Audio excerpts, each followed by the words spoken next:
ధీరజ్ అయితే అక్కడ ఒంటరిగా కూర్చొని ఆలోచిస్తూ ఉంటాడు. అది చూసి ప్రేమ అయితే ఏం ఆలోచిస్తున్నావురా అని చెప్పి అంటూ ఉంటుంది. ఏం లేదు, కొంచెం టెన్షన్గా ఉంది అని చెప్పి అంటాడు. టెన్షన్ దేనికిరా అని చెప్పి అంటూ ఉంటుంది. ఏం లేదు, నాన్నకి వచ్చే నెల నుండి 10,000 ఇస్తానని చెప్పాను కదా, ఇటు మనం చదువుతున్న చదువుకు పెట్టి ఈ నాన్నకి మళ్ళీ 10,000 ఇవ్వాలంటే నాకు కొంచెం టెన్షన్గా ఉంది. ఎలా సంపాదించి ఇవ్వాలా అని చెప్పి ఆలోచిస్తున్నానని చెప్పి అంటాడు. అది విని ప్రేమ అయితే అలా ఉండిపోతుంది. ఇక అక్కడ ఉన్న ధీరజ్ ఆలోచిస్తూ అక్కడే అలా నిద్రపోతూ ఉంటాడు.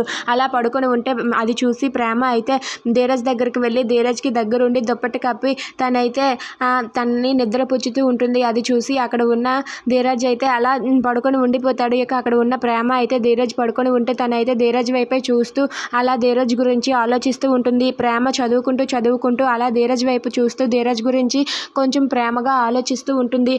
దాంతో అక్కడ ఉన్న ధీరజ్ మాత్రం అక్కడ నిద్రపోతూ ఉంటాడు. ఇక ప్రేమ అయితే ధీరజ్ గురించి ఆలోచిస్తూ ధీరజ్కు నేను ఎలాగైనా సరే సాయం చేయాలి, నేను కూడా పార్ట్ టైం జాబ్ చేసి తనకి డబ్బులు సంపాదించి ఇవ్వాలి అని చెప్పి అనుకుంటుంది. If you like this video please subscribe our channel.